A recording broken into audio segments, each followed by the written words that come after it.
Aí, Aê! essa tecnologia é coisa linda, pastor José. Oi, gente. Tava travando um pouco, aí agora liberou, graças a Deus. Tudo Tudo bem? bom, meu amigo? Tudo bem. Que honra poder estar aqui falando com o senhor nessa noite, viu? Sei que o senhor está aí Alegria. nessa, sei que o senhor está nessa correria aí também, né? E muitos compromissos, e eu me sinto muito honrado, né? Eu estava acompanhando o finalzinho da sua live agora há pouco, o senhor estava fazendo, e já saiu de lá, já está aqui também. Eu também estava terminando uma reunião aí no Zoom com o presidente Altomir, da Donep, junto com os do Brasil, e ele mandou um abraço. Oi. Ah, é? É, Tá travando um pouquinho aí ou será que é na minha? para mim aqui tá tranquilo. Vê como é que o Tá senhor tá, tranquilo? senão eu mudo de lugar aqui para poder ficar melhor. Pessoal, fala aí, ó. Tá travando um pouquinho para vocês aí ou não? Você falou com a Altomir agora, então? Falei com ele, ele mandou um abração para você, falou que É um está devendo um churrasco querido, para ele. é um querido. Faz uma obra linda no Brasil. Vamos muito a Deus pela Vai ter que ir lá. vida dele, né? Que legado bacana. Vamos conversando aqui, eu vou tentar mudar de lugar para ver se Ah, melhora agora eu aqui tô a internet. tranquilo. Tá Agora tranquilo? melhorou. É, porque eu tô na fazenda, que aqui o Mato Grosso tá em lockdown geral, Cuiabá tudo fechado, e aí a gente acabou vindo para cá para poder ficar um pouco mais tranquilo, e daqui eu trabalho, mas hoje a internet aqui não estava das melhores, mas eu vou vir mais perto aqui do roteador que acho que vai ficar melhor. E vem cá, e vem cá. Ah, Aí na fazenda tem muito mosquito ou não? não tem não, aqui é tranquilo. É, que benção. É. Que Aqui é muito maravilha. bom, aqui é muito gostoso. Tem que vir aqui uma hora aqui para poder comer uma leitoa assada junto conosco. Eita ferro. É hoje ou amanhã? Vamos marcar que vai ser benção. Você sabe que eu fui Pastor pregar? Josué, eu sou muito grato, né, pela vida do William Douglas, porque foi através dele que eu conheci o senhor quando eu tive aí em 2016 lançando o livro, né? Verdade. E depois outros grandes amigos nossos em comum, né? O Bispo JB Carvalho, Pastor Carlito, Lamartine, tantos homens abençoados que Deus tem me dado a graça e a honra de conhecer. E eu queria, assim, hoje, a gente bater um papo, até perguntei para o senhor, né, o que nós vamos conversar? E eu estava perguntando para Deus, assim, porque tem sido tão diferente cada terça-feira que eu tenho feito as lives, mas hoje eu senti no coração, se a gente pudesse começar orando pelo nosso presidente, sabe?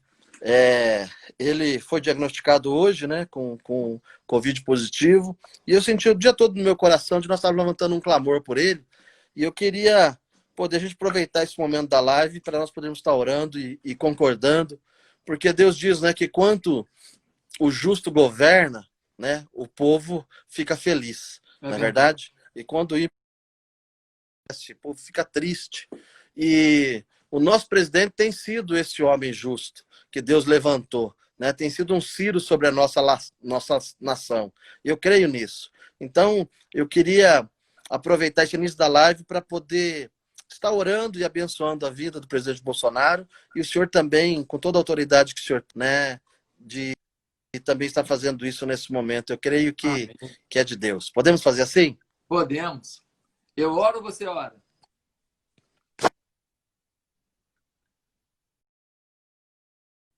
Eu oro ou o irmão ora? Eu vou orar e chorar também. Vamos orar os dois. Vamos dois. Amém. Pai, nós queremos te louvar, Senhor, e te agradecer por esta noite. Te agradecer, Senhor, porque o Senhor é o Deus, Pai Santo, que cuida das nossas vidas. Pai Santo, e nós queremos nessa noite, Pai Santo, como nação brasileira, como os teus filhos, pedir pela vida, Pai Santo, do presidente Bolsonaro. Senhor, em nome de Jesus, Pai Santo, nesse dia, Pai, que teve a confirmação, Senhor, da contaminação pelo Covid-19. Senhor, nós pedimos a bênção do Senhor sobre a vida dele, sobre a saúde dele, sobre a família dele. Senhor, em nome de Jesus, o Senhor disse que pelas suas pisaduras, Pai Santo, então nós queremos declarar cura agora sobre a vida do presidente Bolsonaro. Queremos declarar cura sobre a vida dele, Pai Santo. Amém. Dizer que mal nenhum Amém. chega à tenda. Senhor, em nome Cura o de teu Jesus, servo. pedimos que o Senhor esteja mesmo, Pai, blindando o seu sistema imunológico, Pai, que ele possa estar produzindo anticorpos, meu Deus, essa virose, Pai Santo, essa síndrome que está acometendo a nação brasileira, possa recuar, Pai, em nome de Jesus. Tantas famílias enlutadas, tantas famílias, Pai Santo, às vezes perecendo com algum familiar, Pai Santo, doente, mas nessa noite nós queremos nos levantar como igreja do Senhor, Pai, para abençoar nosso presidente com saúde, e através da vida dele, Pai Santo, e através da vida dele, também saúde sobre todas as famílias brasileiras, Pai. Nós declaramos cura, nós declaramos um novo tempo, nós declaramos um novo reino, nós declaramos uma nova etapa sobre a nação brasileira. E nada vai deter, Pai Santo, a implantação do teu reino. Senhor, nada vai deter, Pai Santo, o mandato do teu filho na presidência da República. Nada vai deter, Pai Santo, a sua saúde, a sua família, a sua casa. Senhor, em nome de Jesus. E pedimos que o Senhor levante mesmo homens valentes, Pai Santo, para estarem do seu lado, para o apoiarem, para o abençoarem e para estar sendo fiel ao nosso presidente, em nome de Jesus. Amém, Pai amado, nós te agradecemos pelo presidente que o Senhor nos deu. Amém, Jesus. Longe da perfeição, porque todos nós temos falhas, mas o que nós vemos, ó Deus, na vida desse homem é uma dedicação total à nação brasileira, dando a sua própria vida, dando a sua vida num risco de um atentado, dando a sua vida, ó Deus, agora numa doença, porque não parou de percorrer o Brasil e declarar que ama Jesus, que ama o povo de Deus e que ama as pessoas desse Brasil. E eu te louvo por tudo que o Senhor tem feito. Eu tenho certeza que qualquer brasileiro que pensar friamente no que está acontecendo no Brasil, vai ver que o Brasil tem tido muito mais ética, muito mais honestidade, muito mais integridade. Jesus. Totalmente restaurado em todo o mal. Que esse Covid só significa, ó Deus, mais uma etapa, mais uma vitória na vida dele. E que ele, muito em breve, possa estar 100% recuperado, conduzindo essa nação com tanta paixão como nós temos visto. É no nome de Jesus que nós oramos. Amém.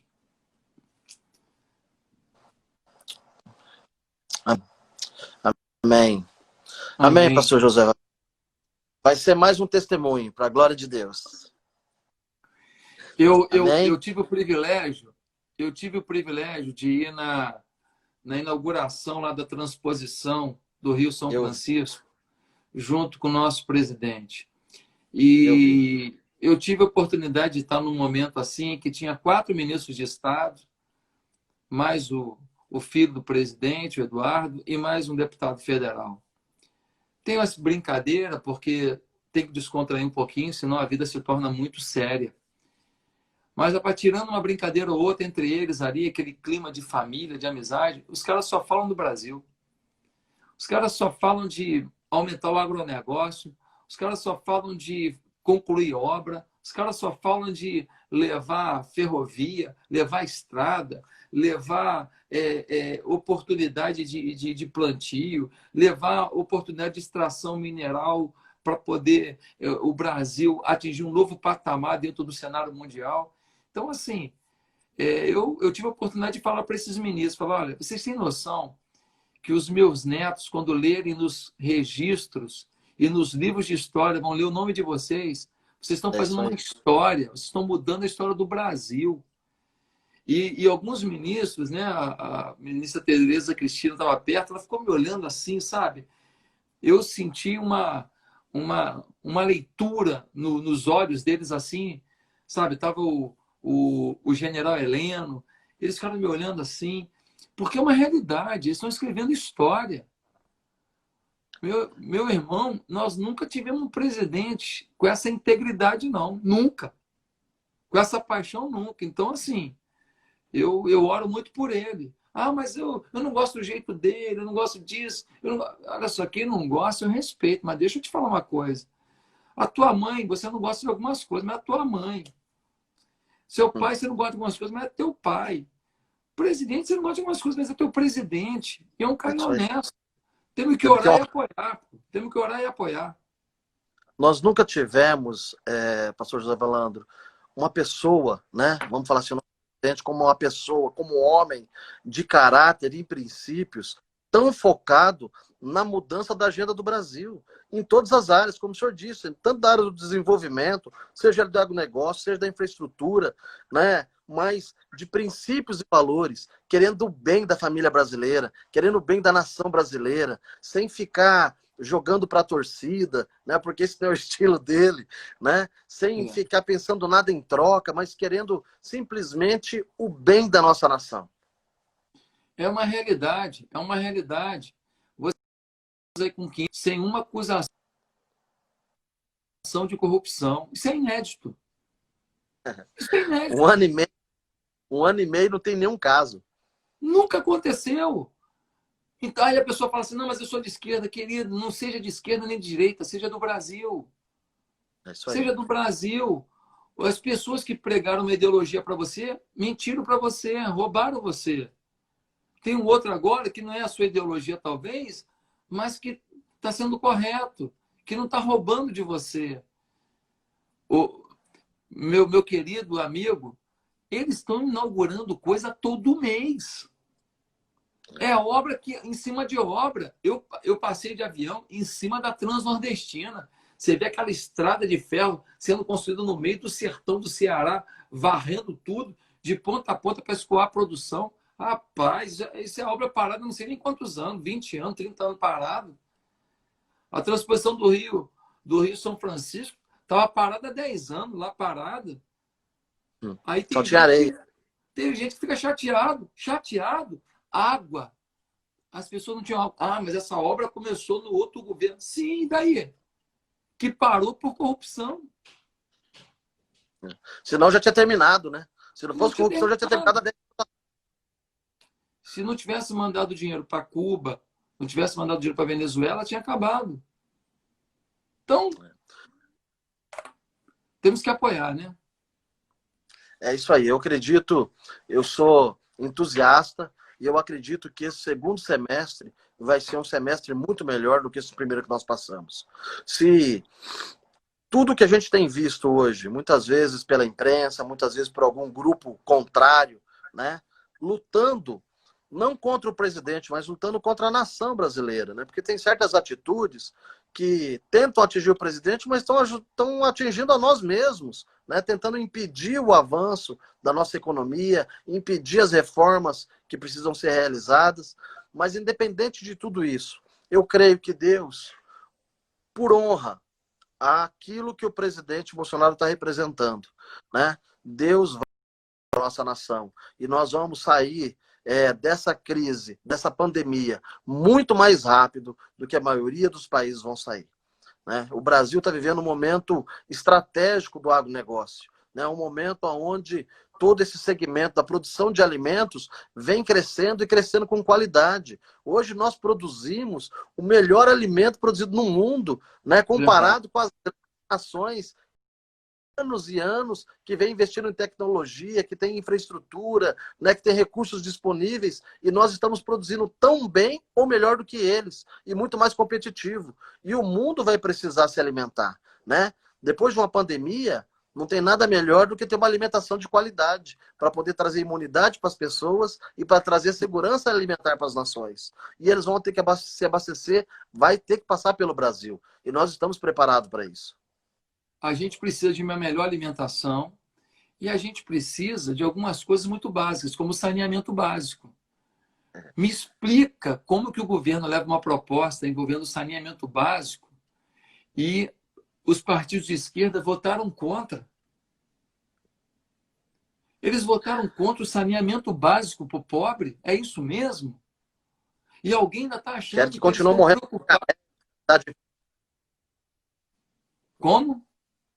Quero que continue morrendo de diarreia, de difteria, mortalidade infantil por falta de saneamento, doenças. Meu Deus! Como que alguém pode achar que essas pessoas estão comprometidas com o povo? É mentira, gente. É mentira. Não estão. Porque quando vota contra o saneamento básico, cara, votou contra esgoto, para não ficar o córrego cheio de fezes, cheio de xixi, e as crianças brincando ali, a bolinha caindo dentro dali, e a criança vai pegar aquilo pegando tifo, pegando hepatite, pegando um monte de doença. Gente, então, meu irmão, vivemos um momento no Brasil muito difícil de entender, e eu acho que nós, as famílias, os homens de bem, e até mesmo a igreja, e aí quando eu falo igreja evangélica, igreja católica, nós falhamos. Nós falhamos. A gente viu coisas erradas que estavam se avolumando, se avolumando, se avolumando, e a gente, assim, numa inércia, sabe? Numa letargia, uma coisa absurda. Agora chegou a hora, agora a gente vai ter que lutar muito mais. Você vê, por exemplo, o que hoje o STF está fazendo, proibindo um jornalista de usar as redes sociais. É o ganha-pão dele, o Oswaldo Eustáquio. Por quê? Porque ele fala mal do STF, mas ele é jornalista. A Constituição diz que se ele tem uma opinião, ele pode dar uma opinião. Ele não pode mandar ninguém matar ninguém, ele não pode promover, vamos dar tiro, nada disso. Mas discordar, mostrar os desmandos. E agora vem um juiz da Constituição, a maior corte do Brasil, um juiz de defesa da Constituição, do Supremo Tribunal, e proíbe o cara de dar opinião. Que é isso? Que é isso? E vem o Senado e vota uma lei, né, para tentar nos amordaçar, para tentar a gente não ter liberdade de expressão, né, dentro do próprio Senado. Né, um projeto de lei é aprovado. Então é um momento complicado. Mas, pastor José, nesses dias, né, que a gente está vivendo, e como nós falamos da pandemia, eu creio que muitas pessoas estão passando por alguma dificuldade, né? Uma dificuldade empresarial, uma dificuldade financeira, uma dificuldade no seu casamento, uma dificuldade no trabalho, que muitas vezes até ficou desempregada por essa condição. E a gente, às vezes, tem aquela falsa ilusão que quando nós temos uma vida cristã com Deus genuína, que a gente aceita Jesus, né? Que a nossa vida vai ser sempre mil maravilhas. Né? Se a gente está indo para a igreja, se a gente está tendo uma vida de comunhão com Deus, que tudo vai bem. Mas existem pandemias no meio do caminho, não é verdade? Existem situações adversas no meio do caminho. Então, eu queria que o senhor pudesse falar um pouco disso para trazer essa esperança e trazer esse encorajamento para que, mesmo no meio da pandemia, é possível nós sairmos dela vitoriosos. É possível nós aprendermos uma lição. É possível nós sairmos desse momento mais fortalecidos do que nós entramos. Não é verdade? A sua fala é muito sábia, né? Também um empresário bem-sucedido, que sabe dar a volta por cima que nem meu amigo Reinaldo. Então, a gente só podia esperar coisa boa mesmo. Mas, veja só, vamos pegar o Velho Testamento. No Velho Testamento tem uma promessa feita a Abraão, de que ele seria pai de uma grande nação e que ele teria uma terra que mana leite e mel, uma terra frutífera, uma terra abençoada, que é hoje o território de Israel. E aí, o povo está no Egito, como escravo, Moisés vai até lá para tirar o povo e levar para a terra prometida. O que teve no caminho? Um deserto. O que teve no caminho? Aridez, dificuldade. Só viveram lá porque Deus sustentou. Deus colocou uma sombra durante o dia, colocou uma labareda de fogo para aquecer durante a noite. Deus deu o maná. Então, Deus deu água. Deus forneceu, mas 40 anos de deserto. Você vai para o Novo Testamento, Marcos capítulo 6, diz que Jesus chegou numa localidade do deserto. Ele sai do mar da Galileia, chega numa área desértica, e quando ele chega naquela área ali, tem uma multidão querendo ouvir do Evangelho. E aí eles estão ouvindo, Jesus pregando lá pelas tantas, deu fome. Deu fome. Estão no deserto e deu fome. Está no deserto e deu fome, não tem padaria.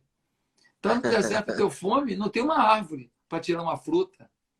Está no deserto e deu fome, não tem bicho para matar e assar na hora. E aí o que acontece? Jesus, ele fala com os discípulos, olha, vocês que vão dar comida para eles. Os discípulos falam, 200 denários, 2/3 do ano de trabalho, mais ou menos, de um trabalhador rural, 2/3 não é suficiente para comprar comida para esse povo todo. E aonde que a gente vai comprar? Tem padaria aqui não, senhor. E aqui não tem iFood. Aí Deus fala para eles assim: o que vocês têm aí? O que vocês têm aí? Aí eles voltam e falam assim: ó, achamos 5 pães e 2 peixinhos. Olha que legal, Reinaldo. A resposta estava perto. A resposta estava no próprio deserto.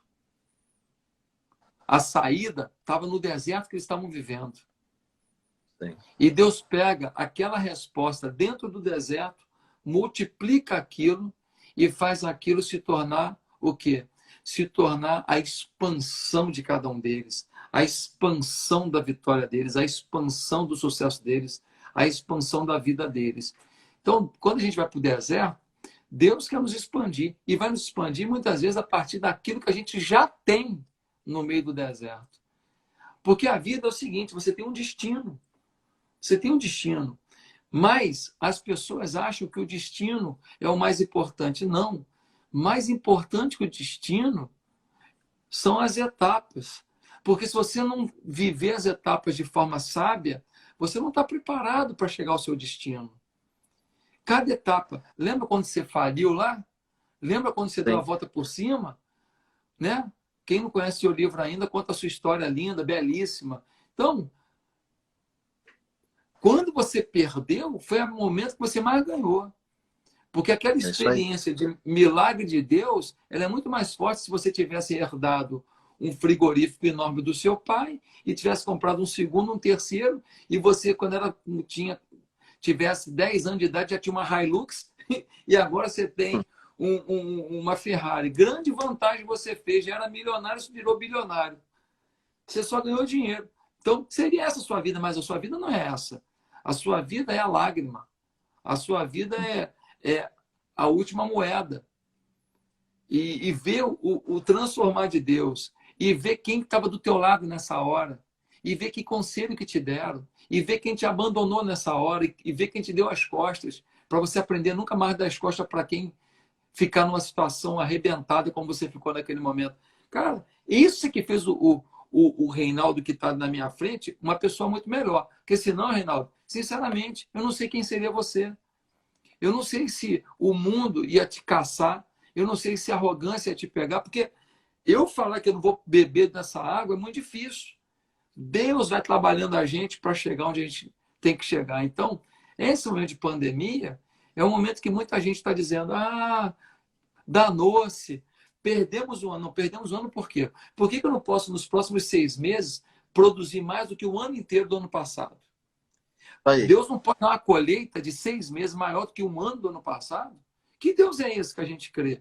Então, eu acredito que a minha igreja, né, a igreja que eu sou pastor presidente hoje nós somos 15 igrejas espalhadas aí pelo mundo. Então, eu acredito que nós vamos ter o melhor ano da nossa vida. Por quê? Porque a gente não está acreditando que a pandemia é o fim, e nós estamos acreditando que dentro dessa pandemia as pessoas vão ter sentimentos e percepções que, se a gente entender que sentimentos e percepções são essas, nós vamos conseguir dar uma resposta para isso. E nós vamos ter um ano de grande vitória. Vitória para a gente é batizar a gente, ganhar a gente para Jesus, mudar a história de gente, mudar a história de família. É isso que é ganhar, não é aumentar a arrecadação da igreja. Isso eu não estou nem aí. Mas o que eu estou preocupado é se nós vamos ganhar mais vida, batizar mais vida, transformar mais vida. Então, esse ano é um ano de oportunidade. Um monte de gente que está vendo a dificuldade que está vivendo hoje, se tivesse pensado num algoritmo, pensado num aplicativo para resolver um problema que está vivendo hoje, no final dessa pandemia estaria bilionário. Mas não, fica choramingando em vez de arrumar uma solução, pensar em alguma coisa, acreditar num sonho com Deus. Então, irmão, eu estou empolgado e estou junto contigo. Vamos junto. Foi nos momentos, se eu for ver a minha história familiar e empresarial, foram nos momentos mais difíceis que eu cresci. Foram nos momentos mais difíceis que eu iniciei grandes negócios. Quando ninguém acreditava, quando estava todo mundo achando que não ia dar certo. Né? Comecei a construir meu primeiro frigorífico no auge da crise do HN1. E lá em 2005, quando todo mundo achava que a gripe aviária ia acabar com os frangos do mundo, eu iniciei a construção do frigorífico.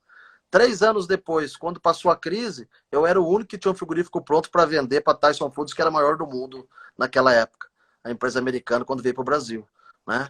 Por quê? Porque a gente não vive por aquilo que a gente está vendo, mas por aquilo que a gente crê.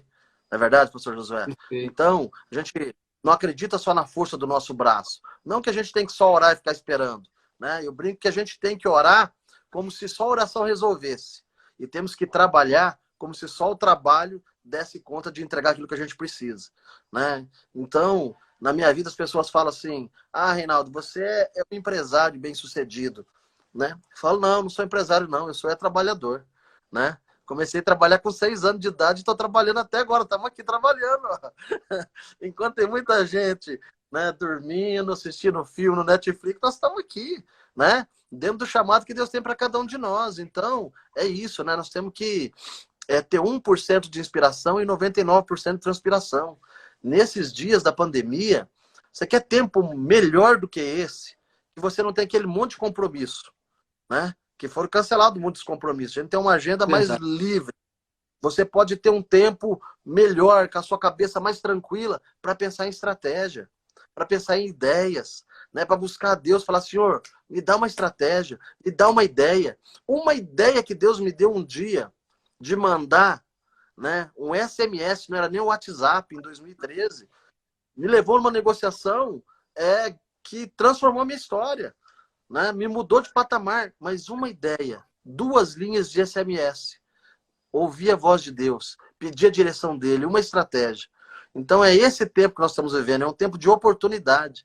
Tempo de crise é tempo de oportunidade. Quando as coisas estão todas certinhas, é difícil você romper.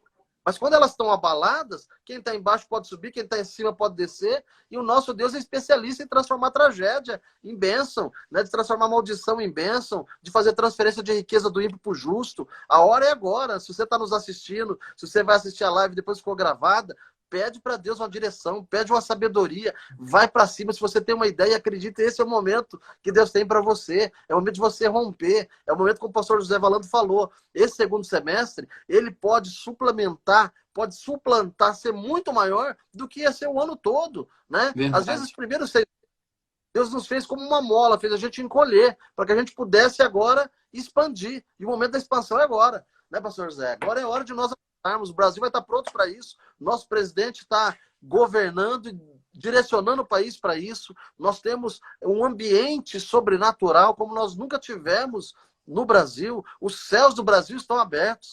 Né? Nós vamos avançar. Eu estou muito empolgado para poder crescer esse 2020. Agora, me diga uma coisa. Como empresário, seu contato com empresários dos mais diversos segmentos é uma coisa natural. Além disso, como empresário também, você é tão respeitado que você também tem acesso a muitos políticos. Como você vê o Brasil nesse momento? Assim, a pandemia já está dando uma equilibrada, né? Aqui no Rio de Janeiro já tá em decréscimo mesmo. Como você vê as oportunidades? Porque eu estou com uma sensação assim, de que nós vamos surpreender realmente o mundo. Você falou isso agora há pouco aí, e eu estou com essa sensação. Porque, por exemplo, quando eu estou vendo as obras que o governo está fazendo, depois de ter tirado quase 1 trilhão para dar aí, para cuidar da Covid, e prefeitos e governadores roubando, vão dar conta, porque está fácil descobrir quem roubou. O preço de álcool gel, máscara e respirador, todo mundo já sabe qual o preço e quem comprou mais caro. Eu estou enganado?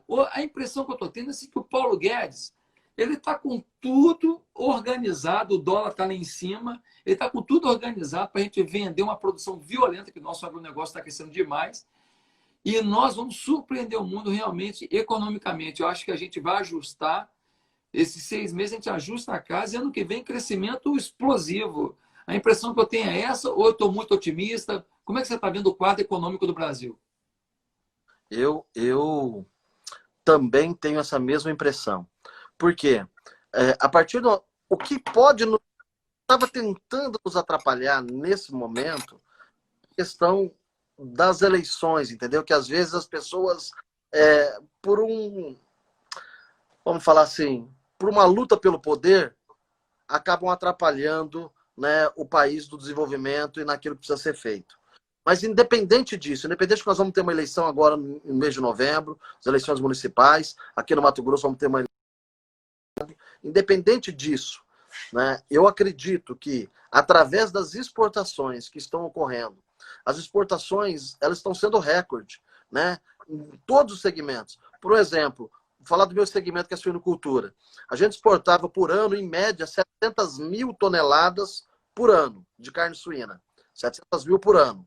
Isso dá uma média aí de 50, 60 mil toneladas por mês. Os últimos 2 meses, nós exportamos mais de 100 mil toneladas por mês. Né? Então, nós quase que dobramos a exportação.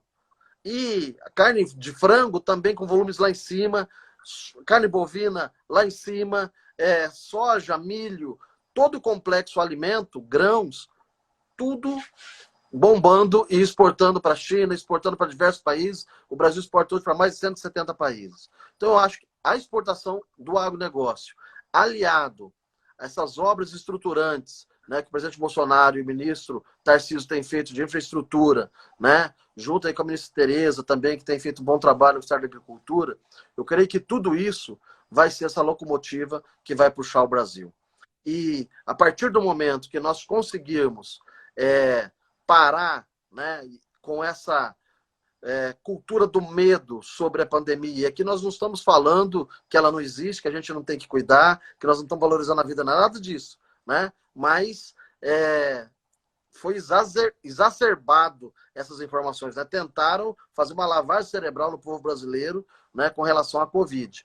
A partir do momento que isso começar a retrair, o comércio ele vai junto, a indústria vai voltar a funcionar e o Brasil ele vai sair dessa crise muito mais rápido do que a gente imagina. Esse é o meu sentimento. Eu participo de alguns grupos de empresários.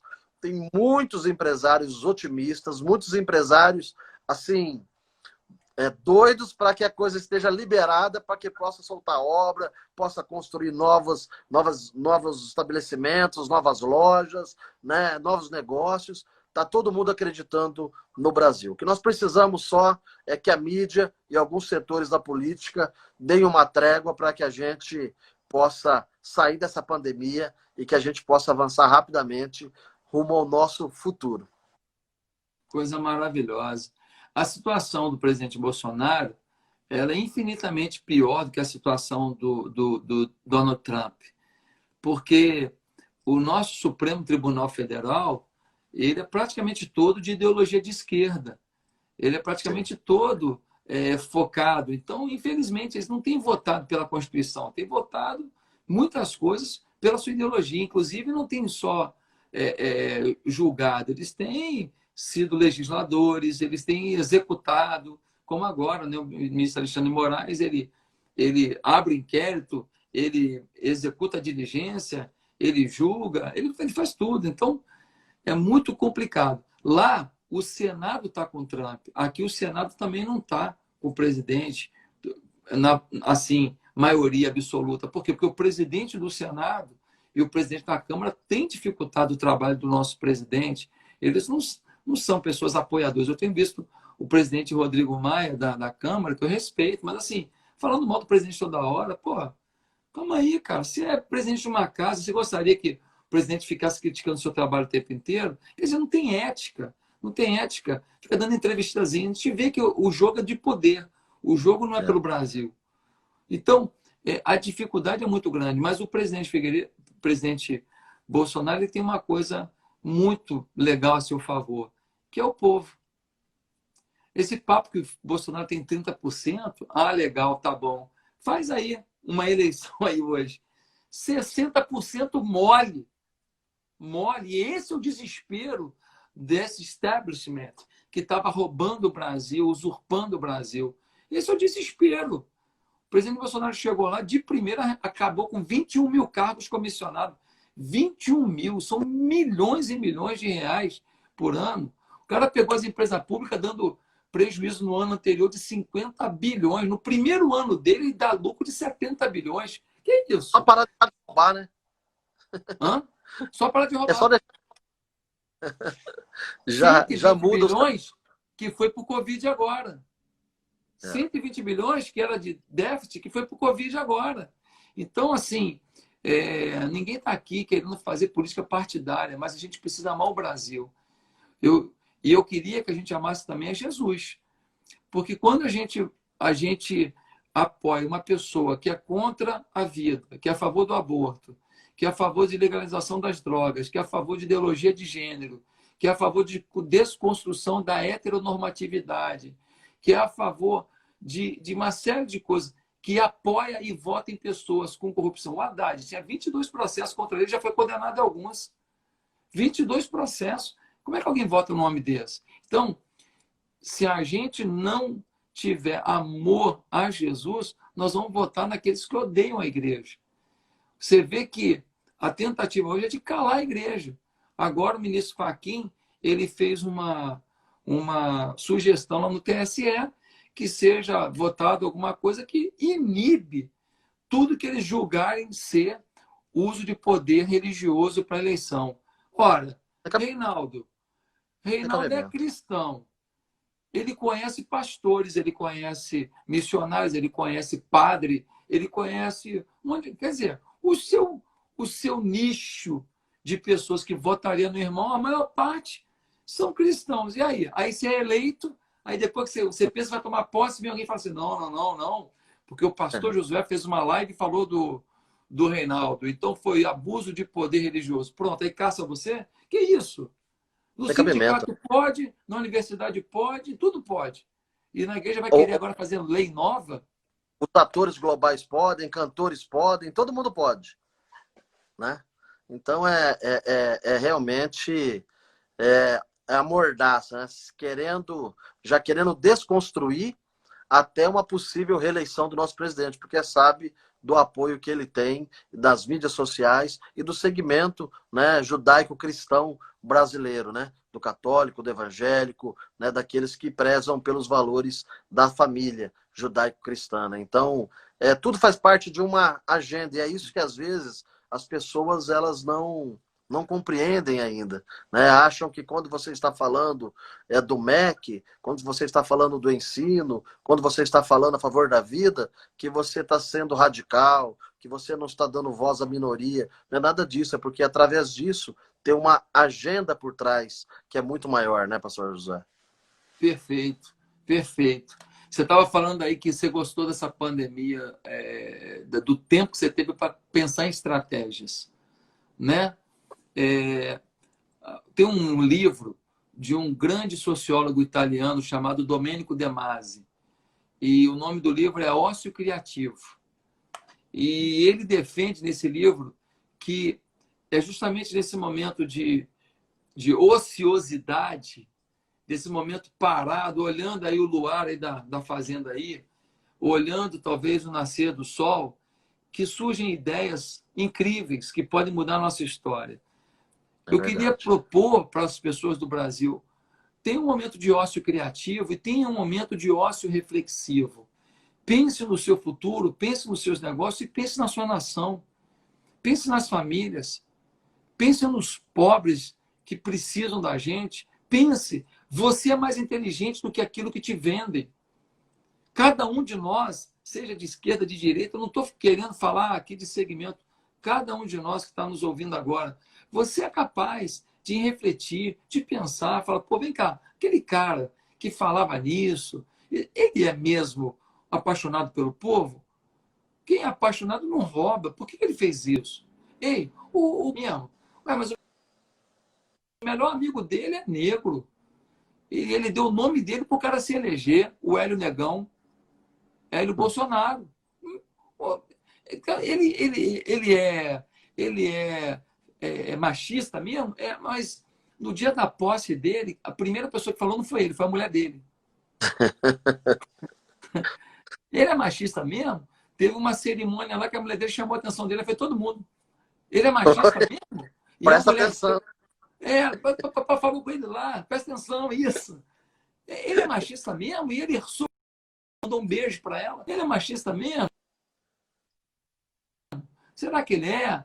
Será que ele é homofóbico mesmo? Como é ele maltratou alguém? Ele fez alguma lei contra alguém? Ele fez alguma medida provisória contra alguém? Ah, não. Tem uma série de homossexuais que admiram o presidente, inclusive alguns frequentam eventos com o presidente. Então ele respeita as pessoas, independente do sistema que escolham para a sua sexualidade. Então, gente, vamos refletir, vamos pensar. Eu acho que, irmão Reinaldo, assim, nós temos que provocar nas pessoas a oportunidade, não de ouvirem a nossa opinião, mas de dizer, ouça o seu coração. Eu vi um filme ontem, segunda-feira é minha folga, né? Aí eu fiquei vendo um filminho com a minha mulher. Aí, rapaz, olha que legal. A mulher, no dia que o filho dela, ela morava em Nova York, num apartamento top na Quinta Avenida. No dia que o filho dela está indo para a Universidade Americana, quando o menino sai pela porta, ela fala para o marido dela, agora só nós dois aqui no ninho e tal. Ele vira para ela e fala assim, ô fulano, você sabe que a gente não se ama mais, né? Só estava esperando o menino ir embora. Aí ele vai e fala, eu quero me separar de você. Ele já está com o terno dele do lado, já pega o terno e fala, depois eu venho buscar minhas roupas. E ele sai de casa. Já viu esse filme? E, do elefante. Isso, do elefante, isso mesmo. Aí, no final do filme, esse cara, né, que abandonou a mulher, ela foi para a África, ela conheceu uma outra pessoa, e ela começou a ver a vida de forma diferente. Aí, quando ela volta da África para Nova York, ela encontra com o ex-marido, ele pergunta para ela assim, e aí, você conheceu alguém?